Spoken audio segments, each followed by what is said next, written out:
It's showtime, folks. Enjoy the show. I found Saturday matinee. He's eating leftover toast from last night. I told you, that's not for eating, Andy. That was for throwing. He just pocketed some toast. Andy, it's not even bread. But it smelled so good. I had to wash down that hot dog. Like made out of like Crayola foam stuff. Yeah. Oh my gosh. So gross. So we need funny. We definitely need an update. Our first and most important movie-related story is the Sarmento prototype home Rocky Horror Picture Show engagement kit. Indoctrination. Yes, because it's meant for people that have not seen it and have not had that live participatory experience. That's it's fantastic. Now you started posting pictures on Discord, and their prep is amazing.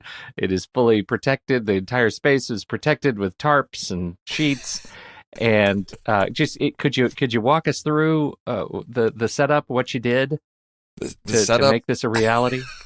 Well, it started several months ago with just scouring the internet looking for the audience participation scripts. Like what are the pieces that are out there? Because my memory's a little hazy. It's been a long time. I don't know all of the lines. There's a few that I remembered, but I know there's a lot out there. So my wife and I found, I think, 2 or 3 out there, and what we did is watch the movie several times and sort of cross-check these to create one solid script that we felt captured the best balance of not being overly intrusive, but not so much that it's lots of downtime for the audience.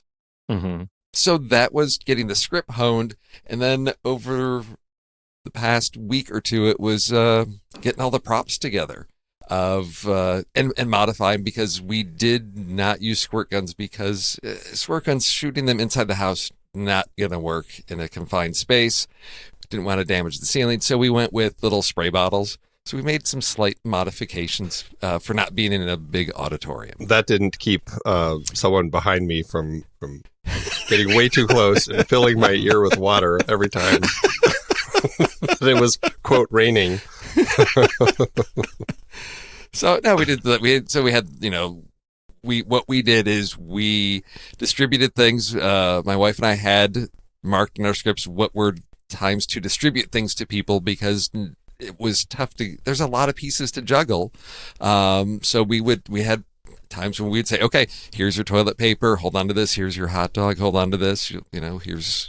Here's your confetti poppers. Here's your party hats. Yeah, all that stuff. So it was following along in the script and making sure everybody had all their gear that they needed to enjoy the show. Wow. All right. So Andy, on scene report, how did it hit going into a recreation of an experience for a movie that's 45 years old? It was a ton of fun. I mean, it was a great way to kind of relive that experience, because really that's how you watch that movie. It's not a great movie. Yeah. In fact, it's nonsense. Not a great movie. My wife and I were talking about it when we were driving home. We're like, what is that movie? Like, what is that about? What a nonsensical film it is. It's just so silly. But you do it for the experience. And imagine that nowadays you kind of would argue that you have the same thing with The Room. It's very much that same sort of thing where you go watch it because it's so bad in these like big group settings where everybody's I don't know if they say lines and stuff when they watch The Room, or if they just laugh at it communally. Yeah.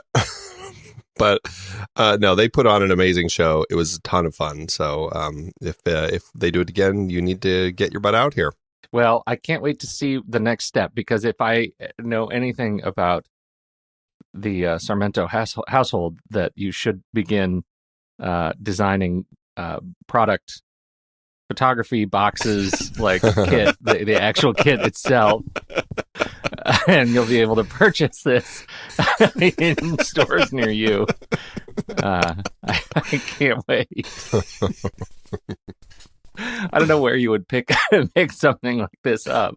It uses it's on the shelves at Walmart, Target. Well, it's good. It has to be someplace that also sells perishables, right? I mean, you're going to have to buy. Yes. You don't want to, freeze-dried hot dogs. Yeah, you need to get the toast, the rice. Yeah, there's a few things that I guess you could probably package rice safely. It's not like rice is fine. Yeah. Yes. Nice work, gents. Good party. What else is going on in your movie worlds? I'm all caught up. He is with my Oscars. I'm all caught up. What? So last week, for Best Picture, I'm caught up. So other things, and I tried to, other years try to get a little bit broader into making sure I've seen things like for actor and all that. And this year I just had to focus on Best Picture. So there's some categories where I'm going to be, sort of shooting blind on my Oscar picks. I am 2 behind, and my wife and I feel confident that we can check them both off the list this weekend. So that's our goal. We've got to finish Roma and Green Book. Once we watch those 2 films. Oh. You've started Roma? No, I mean that we just have to. Okay. Yeah. All right. But we're close. We're very close. So we watched Bohemian Rhapsody the other night, and so I checked that off. I read your review on Rhapsody, and I think you and I agreed completely. Yeah. And, once I got some distance from the film as far as being a Queen fan, well, I don't know. You can recap what you thought of it. No, I think that they do a great job of recreating the band, the concerts, all that stuff, especially that, 20-minute Live Aid performance, which was amazing. Even on my little home theater system, I mean, it was just, knocking my teeth out. It was so well done, so loud, just vibrant. The story itself is just purely straightforward music biopic. And I enjoyed it, but it didn't, I don't know. I just felt like they could have done something more. And granted, I went into it really not knowing much about the backstory of Queen, other than the vaguest of things as far as Freddie Mercury is concerned. But even still, I walked out of it going, okay, well, I learned from it about what I would expect from a standard music biopic. And to that end, they could have done something more with it, but it's still enjoyable. And largely, I think it's just because of the music. Yeah. And he is so good. And Rami Malek, it was stunning what he brought to the table there. Who was it who ended up coming in to finish directing? Because for some reason in my head, I thought that Bryan Singer didn't end up getting directing credit, but he did. And I can't remember who came in to actually wrap that up. Do you guys remember? No, I'm looking at the credits right now, and it's still Bryan Singer. Yeah, it's Bryan Singer. Yeah, because somebody had to come in to finish directing it when he got booted. Boy, that film went through years of troubles. Oh yeah. Dexter Fletcher, that's right. Oh. Yeah, he came in and he said they had done about 2/3 of the production by the time he came on. He came on to the last few weeks of principal photography and editing and the bits and pieces like that. I was looking at 2 complete acts in a good film, and I had to not let it down, is what he said. So, but yeah, no credits for him. He was just the fill-in guy who likely will get a nice pat on the back. John Krasinski announced Quiet Place 2. You guys excited about this? May 5th, 2020. Or May 15th, 2020. I can be excited about it. It's one of those ones where the first film was so perfectly done. Yeah. It would have been great if they left it alone. Of course they're not going to. And I guess that's okay. But it's one of those things where if they do it right, then I won't have any issues with it. Which sense are they going to take away now? No. Don't smell. Oh, they've got to find the right Don't story. Smell. Yeah. Aliens only show up when you taste iron. They should have a run-in with Sandra Bullock from Bird Box. Exactly. And it but can Sandy would never know. It would be the missing senses universe that we could start establishing here. That's right. The MSU. No. Oh, that's great. I see a future series for our show coming up. Okay. Has everybody seen Alita Battle Angel? Can we do a quick review? I have not seen it, but we were gonna go. I was excited to go, and then I was talking to my kids and my youngest, who is 8. I said, "Let's go see this movie, Alita Battle Angel," and he's like, "Oh, is that the one with the robots? I don't want to see that one." I'm like, "Are you sure you're thinking of the right movie?" He's like, "Yeah." And so, well, let's watch the trailer again and just make sure. So we came in and watched the trailer, and he's like, "No, way too scary." I was like, "Oh, okay." All right. So we didn't go. Yeah, you've got human faces on mechanical bodies. Yeah, it's that part is jarring, and it's good. Like the effects work is good. Whatever you think of the film, and you will think things of the film. The effects work is just lovely. Oh, Pete, what does that mean? You will think we're things not allowed of the to talk movie about it right now. Oh, okay. Well, would you agree? Probably not a good idea to take an 8-year-old to it. Whether or not just being off-put by the real faces on the bodies. For me, I think there was some pretty brutal violence in that I think might be a bit much for I forget. Like when audience. Andy and I first talked about it, he was like, "Oh, should I take my kids?" And I took my kids, and I said, "Sure, take your kids." But my kids are older than your kids, so probably not both of your kids.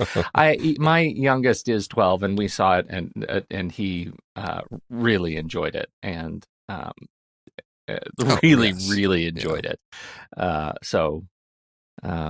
It's definitely got some creepy things, but Rosa Salazar is I think she's just a terrific physical actress, and whatever they did to her to make her robot up, she pulled it off for me. And those eyes. She's got the creepiest eyes. Yeah. Those eyes.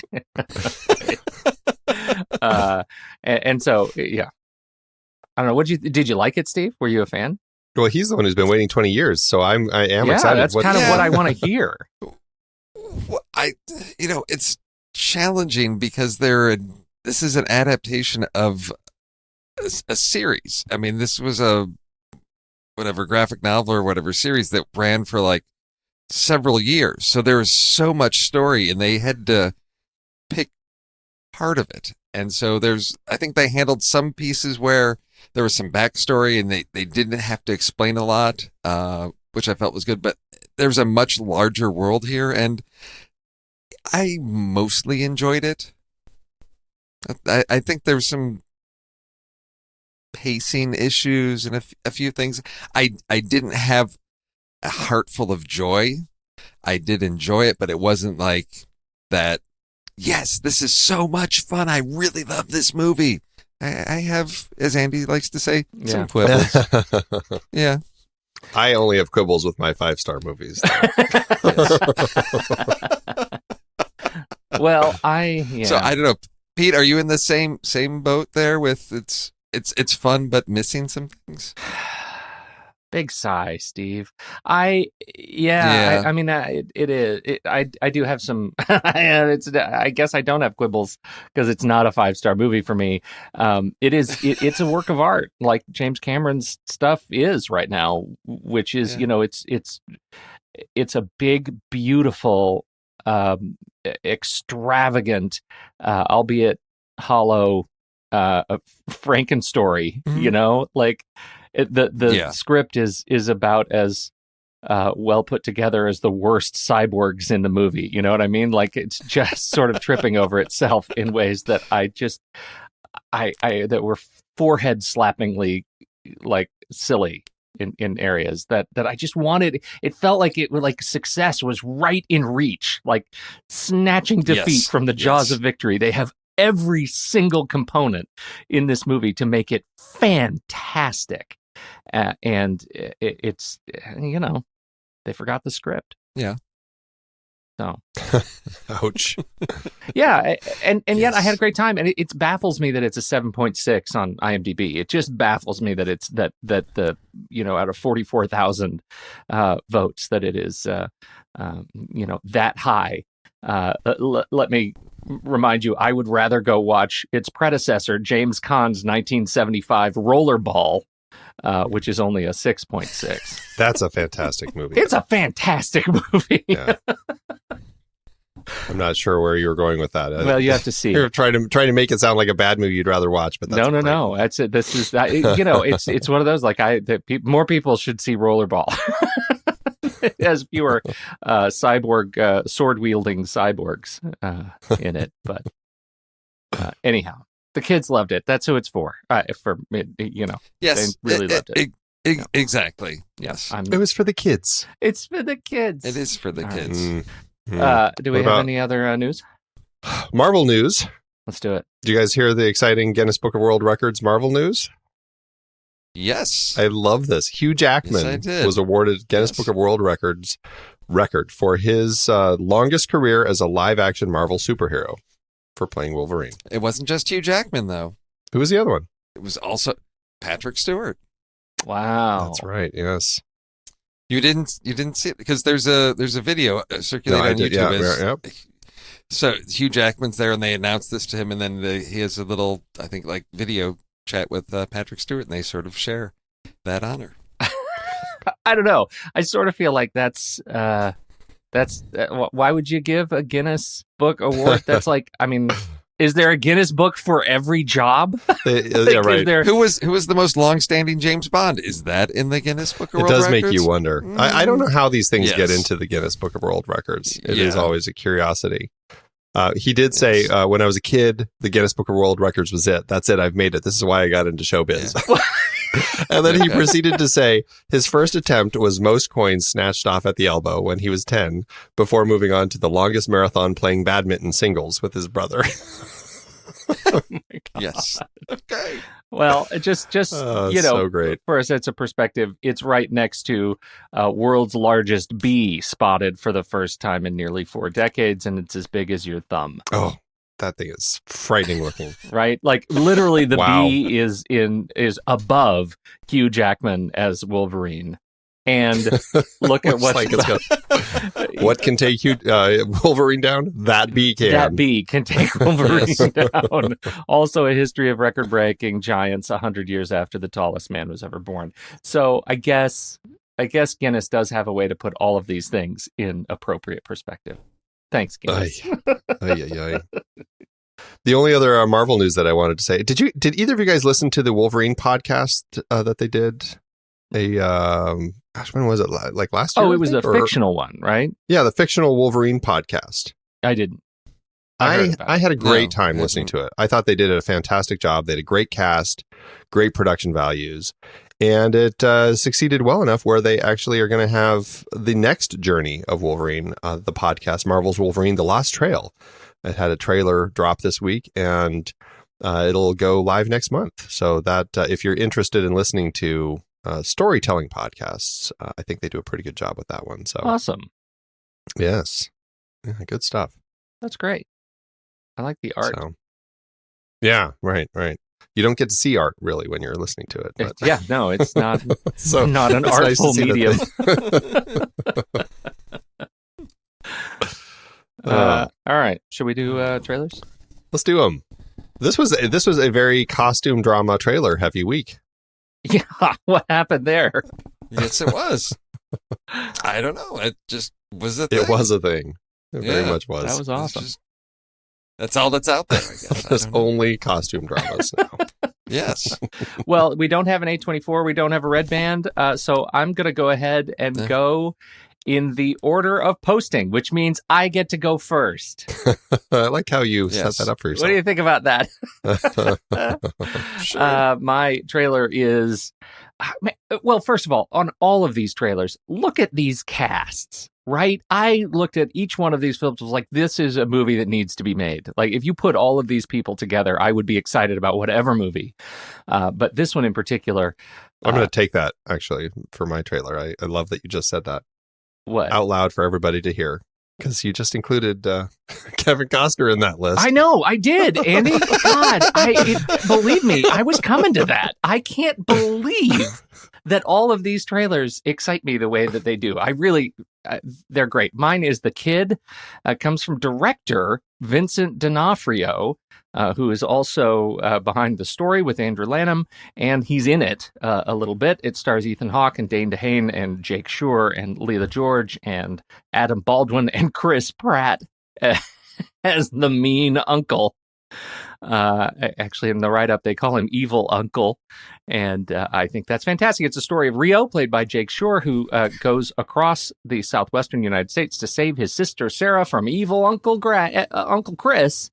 And along the way, he runs into, Pat Garrett, played by Ethan Hawke, who was busy at the time chasing Billy the Kid, played by Dane DeHaan. So it's a good versus evil story, and old Rio gets to decide, am I going to be good or am I going to be evil? And it's a fantastic shoot-'em-up Western, and all of these people look so great. The thing that I got a little bit excited about was looking for where the money was coming from for this movie, because I noticed that Jordan Shore was producing this thing, and I'd never heard of Jordan Shore, and I should have, because Jordan Shore was CEO of Meerman Shore Pictures. He's a former president of Geffen Records, comes from the music industry. Among his other ventures, Jordan Shore is a majority partner in Jordan Realty with real estate holdings in Manhattan. He's a principal partner in a New York-based document retention company, Cityside Archives, with his father, Joel Shore. Along with his wife, designer Stephanie Shore, he's created a fashion house, Michon Shore. What an eclectic bit of side hustles that he's got there. But no podcast. No podcast. No. Yes. Anyway, The Kid, what'd you think? I think as I posted in the trailers channel, I was like, is this a prequel to Magnificent Seven? Because we've got three of these faces. I wondered if this was something that came about as they were shooting that, of like, hey, this is fun, let's do a Western again. We had a lot of fun with this with Chris Pratt, Vincent D'Onofrio, and Ethan Hawke. I don't know what to make of this one. I love seeing these guys, seeing them in a Western again. I'm curious about the story that we're getting told and what the focus is going to be. It's called The Kid.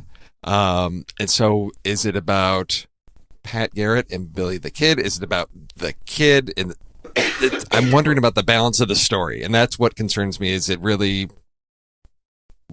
trailer telling us what the movie is really about? Or is it going to be a case like, Andy, what was that movie? Alpha, where we're going to get another trailer and it's going to be, like, hey, it's really about this kid, and like Ethan Hawke and Chris Pratt, they're only in the movie for about 10, 15 minutes. It's really about the...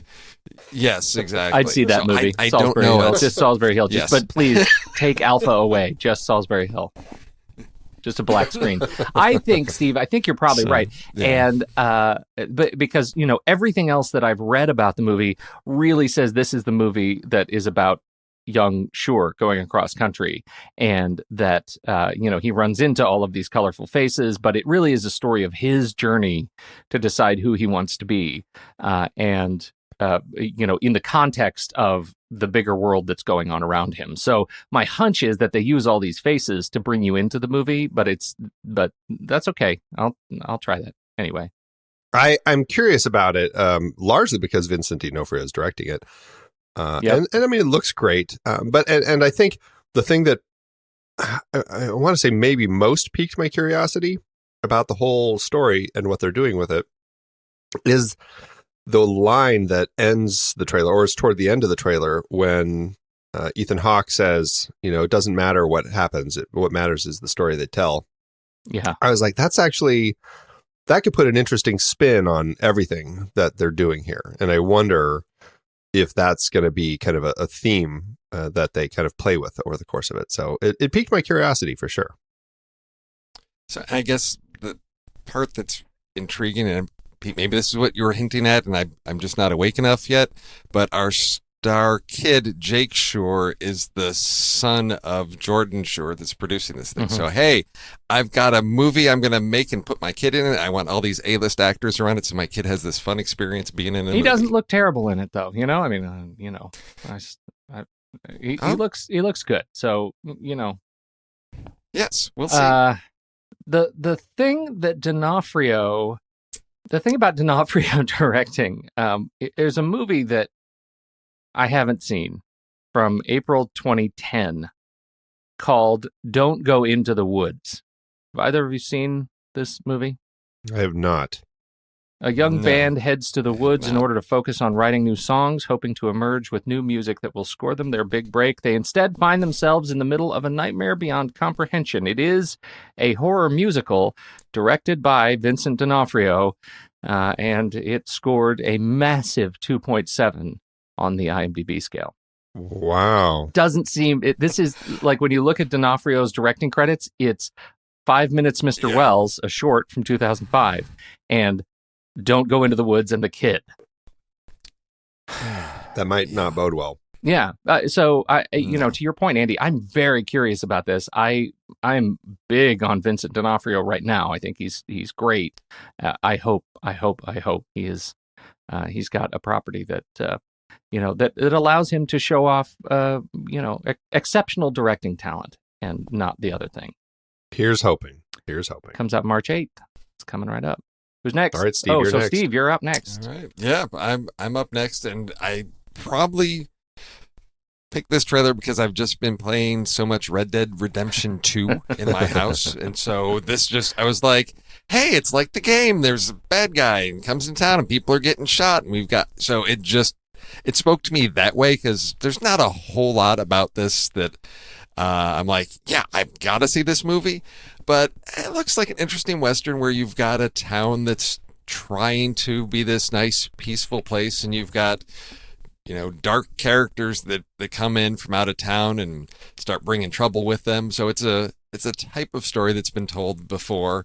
We've got an Irish undertaker that sort of gets recruited to bury some of these guys that are getting taken out by John Cusack as a really dark gunslinger that comes into town, which seems an odd role for him. But we've got Emil Hirsch as this Irish undertaker. I think maybe an interesting arc to see how, again, a character deals with the consequences of the decisions that he makes. This is, again, I'm loading in the trailer rewind on this one that I know this one's got. It says it's got a release date of March 15th. I don't know that this one is going to actually be in theaters. This may show up on, streaming services in a couple months, and JJ and I can watch it later this summer or fall. Never Grow Old. Written and directed by Ivan Kavanagh. I don't know any of his other work. So again, I guess building off of Pete, we've got familiar faces in a movie, a director that may or may not be able to successfully pull this off. That's the name of our series. Familiar faces in a we'll movie, see. questionable directors. Yeah, so a couple other movies Ivan has directed, Mr. Kavanagh has directed, are sort of in that horror genre. The Canal in 2014. Which looked like an interesting sort of horror thriller. I checked out the trailer of that because I wanted to get a sense of what his work is like. But yeah, I haven't seen John Cusack in anything that's been really successful in a really long time. Emil Hirsch is sort of one of those, maybe he should be getting more recognition. I don't know if it's just choices that he's making, but both these guys are not ones that you're like, oh yeah, I've got to see that movie. And yeah, that's what we've got. It looks, yeah. It's funny because it's sad because I see John Cusack in trailers now, and I just kind of, he's like the Nicolas Cage. yeah, I kind of like, He's oh, like there's Nicolas another Cage, one. Yeah. And I just kind of dismiss it. And I feel like that's not fair because I feel like, I think he's an actor who's done some really amazing things. But unfortunately, I just don't know if this, I don't know. It piqued my curiosity because I liked the tone of it. I liked the idea of this undertaker who kind of ends up kind of getting wrapped into all this murderous activity with John Cusack. But I don't know. I kind of watched it. I'm like, I don't know. I don't know if this one's going to be able to get off the ground. You guys. Where, where's that exuberance for just being in the world? I think they created a fun, gritty, dark Western universe, and I really like John Cusack, and I guess I give him, I have more faith in the stuff that he's doing than you guys do. Granted, I don't rush out to the theater to see his stuff, but I do watch it when it comes out on streaming. Sometimes it's good, sometimes it's not. I wasn't crazy about the last several. Well, Pete, I don't know that you can rush out to the theater that's to the see thing. anything Yeah, that's that the he's trick. been Like in the over last past thing he couple was of in years. the cell was there's no rushing. But the trick is like he's I'm with you, Andy. Like I have such higher hopes that the next thing that he does is going to be the thing that gives him the next stage of his career, you know? And that would be great. like D'Onofrio and Kingpin. Like I feel like that was one of those trigger roles that put him into a different light. And I want John Cusack's Kingpin. And so every time I see a trailer for him, I'm excited about just him being in a cast with, great actors, and hope that it's the next thing. So I'm looking forward to it. I don't care what you bozos say. So there. Okay. All right. When's that one open? That one is March 15th, just around the corner. All right. Cool. All right, Andy. All right. Bring us home, Andy. So for me, I am looking at the trailer The Highwayman, which is John Lee Hancock's new film that is part of the Bonnie and Clyde story. It really focuses on the Texas Ranger pair that are tracking him down, Frank Hamer and Manny Galt, played by Kevin Costner and Woody Harrelson. And I don't know, I think it looks really exciting. I love the idea of these aged Rangers who were out of the Rangers, actually, by the time Bonnie and Clyde started their robberies, but then they were brought in kind of as special investigators, I guess, to kind of track this robbing duo and their posse down. And just the tone of it, the pairing of Kevin Costner and Woody Harrelson, I just think looks fantastic. Plus, you have Kathy Bates, John Carroll Lynch, Kim Dickens, William Sadler. It's a great cast. And what's interesting, which I didn't know this is something that the producer Casey Silver, I guess at one point, well, actually, John Fusco, who is the one who wrote it, he had been really interested in the story of Frank Hamer, and really, like, he had done tons of research, really wanted to portray his story correctly, but had been working on this project long enough that at one point Paul Newman and Robert Redford were poised to play these two characters. Wow. Which I think is really interesting. So, I mean, he's been around, John Fusco, as a writer. He kind of broke in back in the 80s with Crossroads. Mm-hmm. I don't know if you guys remember that movie, but Totally. I really loved it when I was a kid. And then he did Young Guns 2, Thunderheart. Really kind of just an interesting variety. He created the Marco Polo TV show. And now he's got this, and finally it's gotten off the ground. And I don't know. I love the tone. I love the violence, just the feel of the whole thing. It looks like they're doing a great, authentic pairing to Bonnie and Clyde, which I think would be really interesting double feature to look at. What do you guys think of this one? Well, I don't want to be too enthusiastic about it because, apparently I'm... His old 2x4. It's going... And it's going, it's got a brief theatrical release and then going to Netflix. Yeah, right, like 2 right. weeks later.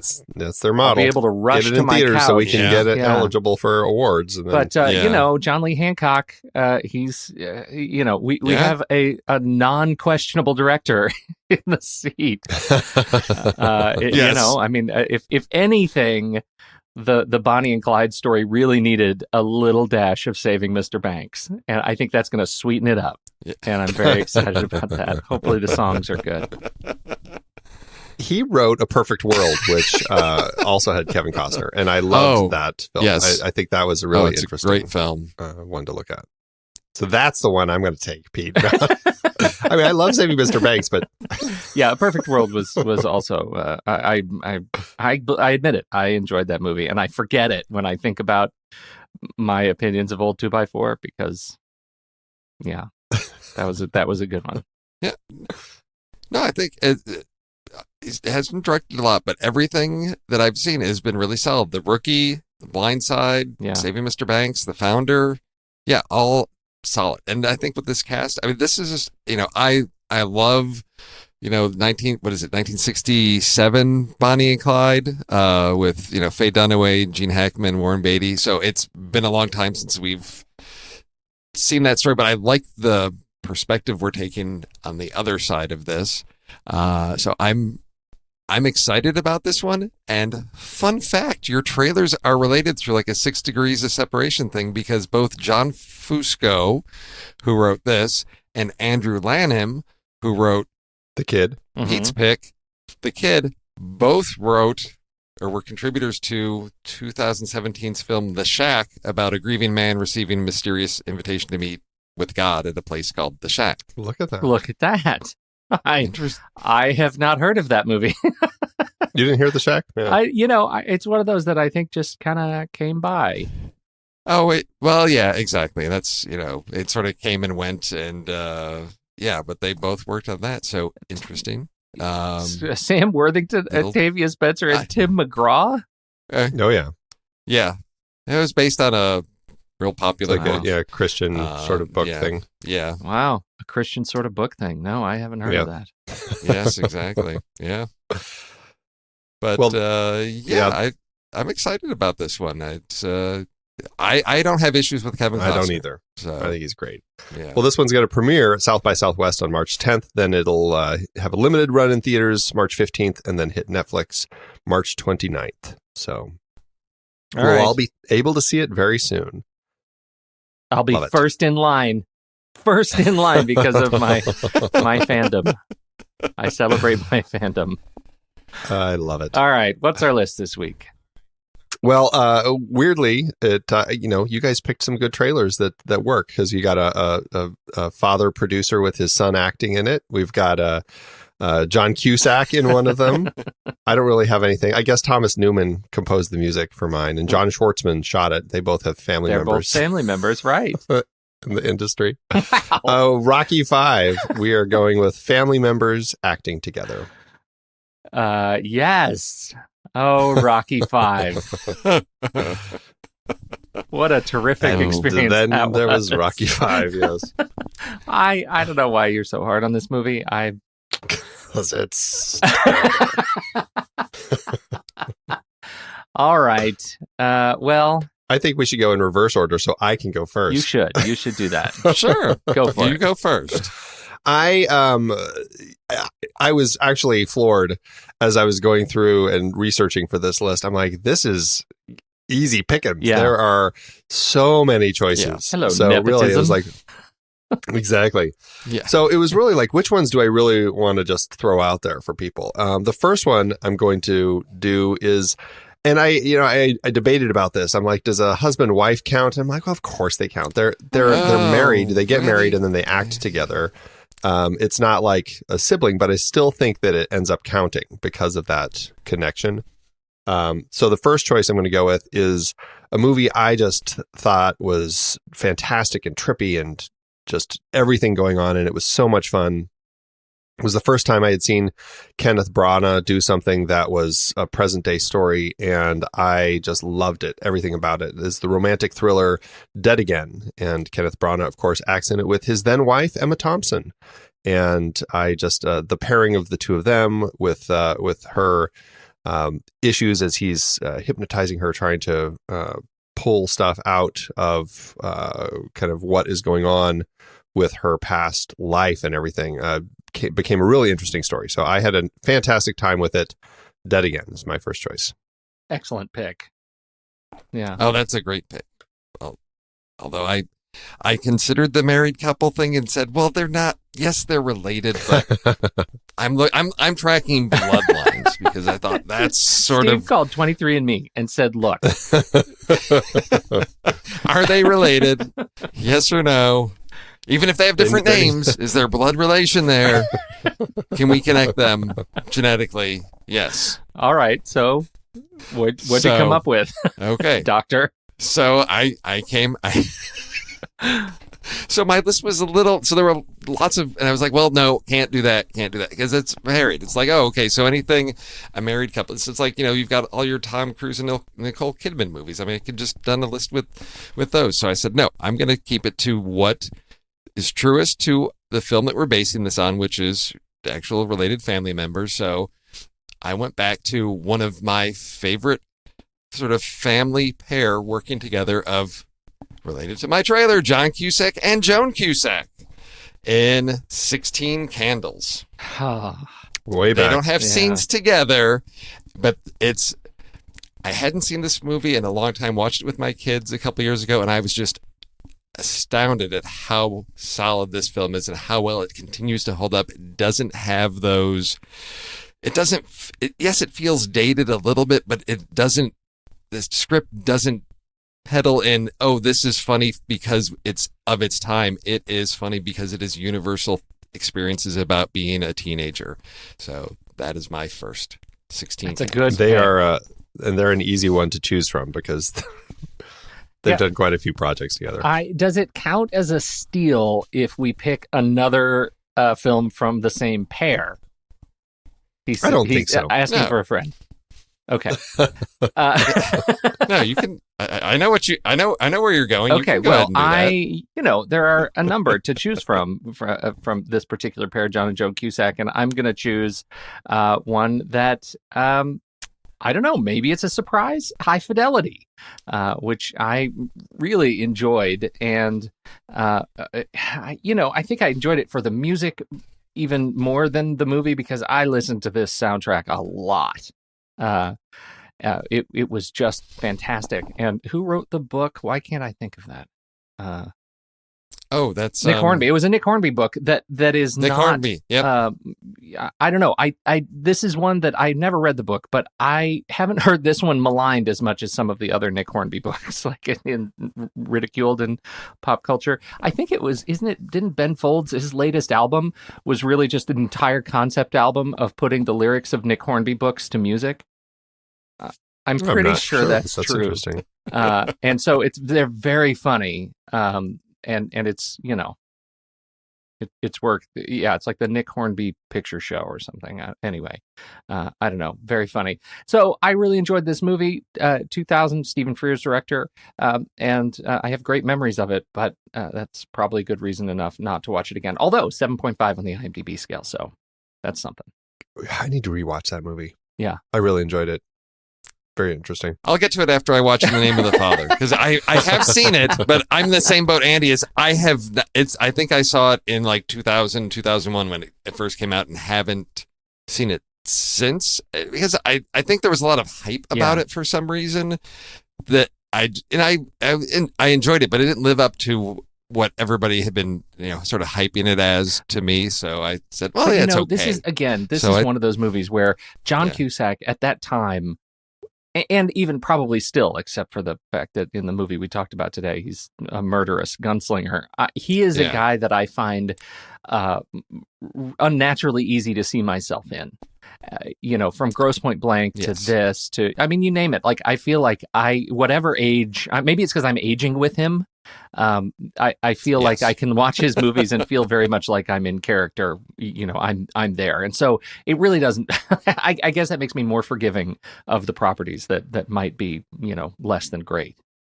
Yeah. So, all right, Andy. All right. Next up for me is a mind bender of a movie that I always loved, and then Richard Kelly decided to do a director's cut that almost ruined it for me. It is Donnie Darko, a brilliant sci-fi movie. I just had such a great time with this. He did it in 2001. It was kind of an indie little thing, but it worked so incredibly well for me. And the sibling pair in this one is Jake Gyllenhaal with his sister, Maggie Gyllenhaal. And playing real siblings. I loved them together. I thought they had great chemistry. I love both of them as actors anyway. I think they both are incredibly talented people. And this movie was just great, having the two of them in it. And this was it wasn't my introduction to Jake Gyllenhaal, but it was really kind of a great turning point to see him doing more interesting things. So that's my next pick, Donnie Darko. very nice movie. I've never. It's one. It's no, I've what? seen it. I mean, I've seen it, but I've never been you one just of don't. those You don't. that, you don't love that, it. Like, I feel like there's something when I watch that movie that I should be seeing that I'm not seeing, that all the people who love Donnie Darko see. And I don't see it, and therefore I've never kind of latched on to the Donnie Darko train. So I don't know. You're one of those. I'm one of those, and I should, by all rights. This is my kind of movie. Like, I feel like this is a movie I should be super into. Alas, You should be. Well, we need. It'll probably be like No Country for Old Men. We'll put it on a list. We'll watch it, and then you go, "Where was my head all these years?" I hope so. Yes, I hope so. I hope so too. Maybe we'll get we won't watch the director's Richard cut. Kelly's written series, and we'll do this, and we'll do Domino, and Yeah, he unfortunately kind of he was really truly like a one-hit wonder type of person. Yes. was yes. that one hit The Box with Cameron Diaz? Was that the one hit? Oh wait, no, you're talking about something else. Oh boy! All right, Steve, what's next on your list? All right. Get us out of this. All right. Get us out of this. That was it wasn't quite a steal. I had that as a backup because I had a feeling one of you was going to take Donnie Darko. So I'm in with the sibling pairing. So fine. I'll just throw Say Anything. I'm going to stick with John and Joan Cusack, and I'll do Say Anything because it's the one Cameron Crowe movie that I actually enjoy. I haven't seen it in a long time, but it's one that I think is maybe due for revisiting. I think it was just celebrating is it this year? It's like been 30 years. Oy, yeah. But, Pete, I'm right there with you. Aging with John Cusack, seeing this, while in high school. And going from 16 Candles to Say Anything, nice progression in the sibling pair. So that's my... another excellent There we pick. go. All right. Yeah, we've talked about that one on the show, but Yeah. it's a great pick. Oh, yeah. And we You did? Yeah. Oh, fine. Then I'll do Gross Point Blank. There you go. There's another. Because as you said, the well is deep on that one. They've been in 10 movies together. I love. Oh my gosh! So we could fill the entire thing with just John and Joan pairings. So in the show notes, just so we're clear, I have Say Anything. No, wait. Gross Point Blank. John and Joan Cusack. Good. There we go. That seems like a Yes. noted cheat, but I'll allow it. My number 2 pick is, I think when people think about Owen and Luke Wilson, I'm assuming people are going to jump right to the Royal Tenenbaums as kind of one of the great brotherly pairings. But for me, I got to go back to 1996, a fun and funny caper movie that goes in all kinds of crazy directions, and that is Bottle Rocket. Written by Owen Wilson and Wes Anderson, directed by Wes Anderson, and it has all of the weirdness that you come to expect from these people working together. It also has 1996 and very short hair, and it is, I find it absolutely hysterical. I went back and watched it, just the trailer, and I got stuck in some clips today as we were preparing for the show, and I'm in stitches. It is the first thing that I want to do when we finish this show is turn on Bottle Rocket. Have you guys seen this one? Yeah, I never loved it as much as any other Wes Anderson movies that I've seen. I always thought, okay. But I watched are it you and then a Tenenbaums? Are you on Team Tenenbaums? Oh, yeah. Yeah, see, I'm not as much. Like, I liked it. It was fine. But this would be my preferred movie between the two. Yeah. Well, Wes Anderson has, this is, his first film, and he hadn't really honed in on what's become his characteristic style. So, yeah, if you're not a fan of his approach and style to how he shoots his films now, yeah, this might be for you because it's, I'd say, more traditional. Great story. I actually hunted this one down. It was from back in the late 90s. It was hard to find it Blockbuster because I'd seen Rushmore and I was like, I want to see what this other movie he did was Bottle Rocket. So it took me a while to track this one down, and I haven't seen it in a long time, but I remember really enjoying this one and having a lot of fun with it. So it's one that, if people haven't seen it or you're not a huge Wes Anderson fan, I'd say give this one a shot. I think you're going to enjoy it. I could not agree more. Could not agree more. All right, Andy. For my last pick, again, it's very challenging because the lists are long. The lists are very long here. I am going with a Mary Kate and Ashley Olsen film. Totally joking. No, I am not doing that. But I had to throw that in there though. I am looking at it. It's an acting filmmaking family that I tend to forget about because sometimes they do movies that I tend to not want to watch. Like White Chicks. That's one that I didn't want to watch. But the Wayans brothers have done some really clever stuff. And I love Scream and Scream 2. I thought they were fantastic twists on the horror movie. But then to see what Keenan Ivory Wayans did with his brothers, Sean and Marlon, and the rest of their team when they did Scary Movie, they had so much fun parodying Scream, but also all the other spin-offs that Scream ended up having. They had just so much fun with it, and I had a blast watching it with Anna Faris. And speaking of, there's somebody else who's acted with a filial relations. I really just loved this movie, and it's one that I probably should watch again because they made a lot of fun parody stuff. They kind of took up the mantle after the Zucker brothers kind of fell apart. I think these guys started doing some stuff before they fell apart, but I do think Scary Movie is well worth checking out. So that's my final pick, Scary Movie. I'll take it. I need to watch. Plus, I love that they actually titled it Scary Movie, which was going to be the original title for Scream. Oh, that's funny. I'd forgotten that. That's awesome. Yeah. I think I saw the first Scary Movie, and then that's just not a genre I enjoy that much. But it was just did this start the whole thing of like the genre with movie in the title? Like there was like not another teen movie, and was this the first one of that whole sort of parody genre? It very well could be. I didn't think about that, but I don't know where I'd find that. But I don't know because there was not another teen movie. There was all those, and I'm trying to remember. There's right. I can't think of them because I didn't. It's not something. Well, there were 5 of these, so obviously that alone gives you all those something movie titles. Yeah. But I thought there was like disaster movie or something. I can't. Well, this was 2000, so I wouldn't be surprised if this really kind of did spur that on. Yeah. The latest, or not the latest, there was I'm digging through the archives of Dax Shepard's podcast, Armchair Expert, and there's a great interview. It was a conversation between Dax Shepard and Anna Faris. And, they talk about the challenges that she had with these movies and how hard it is to play, one-dimensional dumb. And the fact that she wasn't in, Scary Movie 5 because they said she got too old. And, hearing her talk about that and she's really bright. And so it's a really fun conversation. If you haven't listened to Dax's podcast, it's terrific. Worth checking that one What's out. It called again? Armchair Expert. And what I love about it, this is the hook, right? There's this.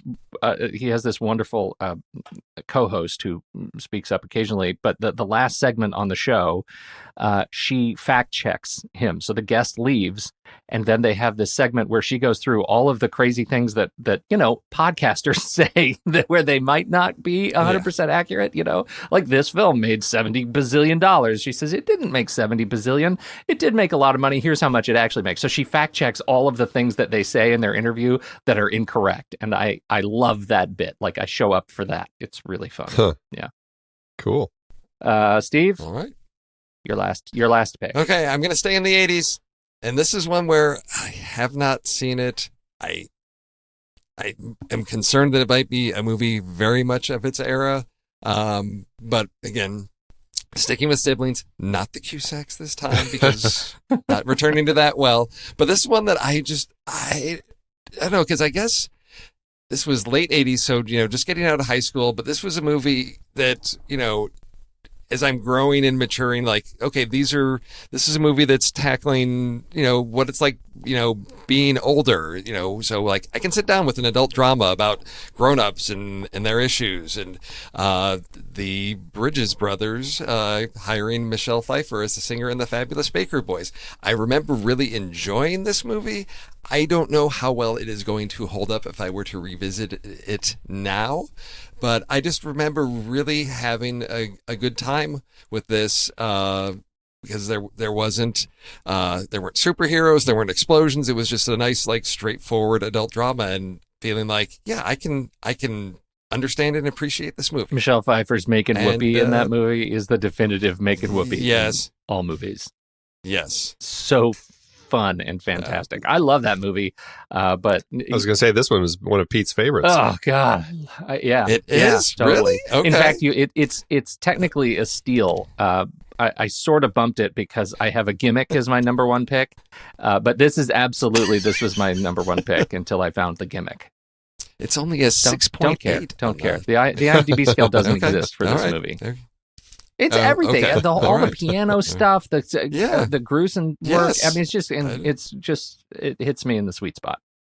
All right. Yeah, I remember enjoying it. Again, I haven't seen it in ages, but Jeff Bridges, watching him and his brother, I thought it was great seeing the two of them. Yeah. There's something about, and this actually would have made it an even more challenging list to have them playing their actual relations on screen. Yeah, right. But this would be a perfect example of brothers playing brothers. Right. Yes. All right, Pete. Okay, my last pick is one that I laugh at this movie. I do. I actually have fun watching this movie. I know that I'm pretty sure Andy was going to have like a negative ASMR kind of relationship when I say it. But I picked it because not only does it have family members, it has 5 family members working on the film. And that is Zoolander. So we've got Ben Stiller. Right? I know. Okay. You hear that? Yeah. Ben Stiller is working with his wife, Christine Taylor, who plays Matilda. We have Jerry Stiller as Maury Ballstein. Yes. His mother, Ann Mira, is a protester who hits Mugatu with an egg. His sister, Amy Stiller, plays one of Hansel's friends in the loft scene. And finally, his brother-in-law, Mitch Winston, is the director of the infomercial that he does. So we've got all 5 in the film with Ben. Nepotism is alive and well in Hollywood. Thank you. I've got the black lung pop. I will say, I like that quite a bit. That's the one thing that I took away from that movie. There are so many things in that movie. They're little tiny cell phones. Come on. Yes. How will they be able to read when they can't even get in the building? Oh, that movie slays me. Thanks, Ben.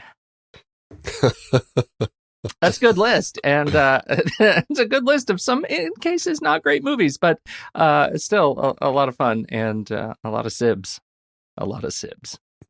Lots of family. Mm-hmm. So what do we have going on this week? Well, we are doing Rocky Balboa. What do we want to do for a list for this one? I don't know. Steve, have you seen this one? Yes. Yeah, this is... Yeah, I just haven't seen Rocky 5. How about franchises rekindled?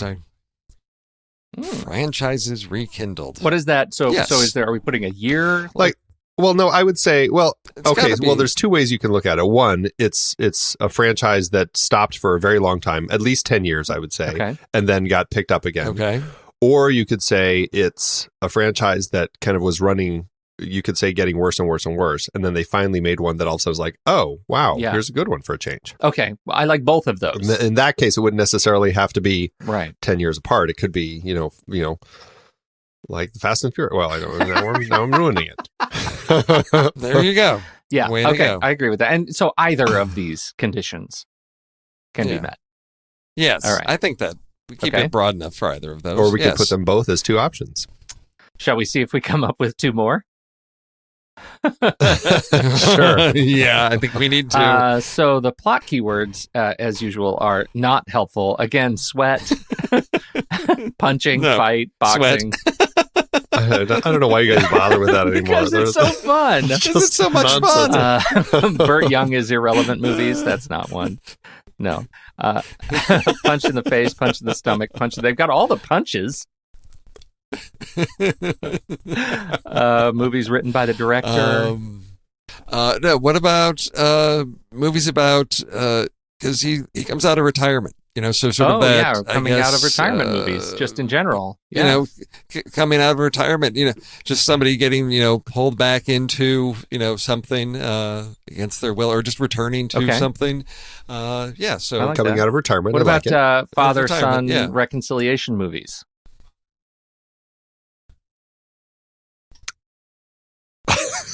What about movies? Crickets? That was I don't- weirdly. I'm still. I just Yeah. wanted to keep that going because that was really funny. No one likes your ideas, Pete. Shush, shush, shush, shush, How about movies in Philadelphia? How about? Oh God, I'll keep talking. How about have we done like does this happen? Did they do it in any of the other, or did we put this on a list where we have like athletes playing themselves in a movie? Because don't we have that in here somewhere? He's dealing with real he's boxers fighting or Adrian something. I can't Tarver, who is a remember. boxer in real life. Which, yeah. Okay. Yeah. Okay. So is there? Did we do that? Well, on we a did previous wrestlers. list? We did. Oh, that's right. That's right. That was wrestlers. Yes. Okay. Wrestlers. We could do sequels where a beloved character dies off screen before the movie starts. Okay. Do you have any specific characters in mind, Andy? Do you have For any Balboa? other movies that we could bring up besides the one that you're feeling emotionally strongly about right now? The only other one I can think of, Yeah. we technically, well, we've covered it, Yeah. is Aliens 3.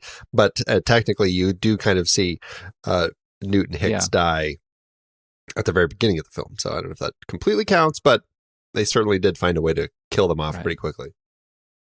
Yeah, that's a tight one. But still, I'm sure, Yeah. Yeah. All right. So his franchise is rekindled at least 10 years before coming back to it. And then it was franchises Rebooted? No. not rebooted, but it's like taken that took a dip in quality that before. sort of- yes. Yeah. A return to quality in a right. franchise. Okay. I'll say franchises with I a like return it. to quality. Okay. So those are our choices. Franchises rekindled at least 10 years before coming back to it, coming out of retirement, and franchises with a return to quality. I feel like we're going to have to bend the rules on having never talked about the movie on the show before. My natural, like we've What do you done mean? a lot of these series that I'm coming up with that have been Yeah. that took a Okay. dip and came back to form. Well, and here's a question for you. In franchises rekindled, I mean, can that be one film that ends up getting a sequel many years later? It would count as a. Interesting. I don't know if it counts as because it's not a franchise yet. Or are we sticking with well, but once they make so a they'd have to second have at one, least what two movies? So if there's two movies and then the third comes later, because I think to have a franchise rekindled, we would have to. I'm sort of with Pete At on least this. a It would have to couple. be Got to be a established franchise as a first. franchise. That then there's a gap. Not just like a sequel that's much later, because then that's just a sequel. So two films, at least two films, and Okay. then a gap. that might make it even harder. But we'll see what we can do. All right. All right. Lock Well, it that's in. it. Yes. The poll is Yeah. going up. People can get their choices in there, and we'll see what we talk about next week. See how it feels? Yep. Feels shitty, doesn't it?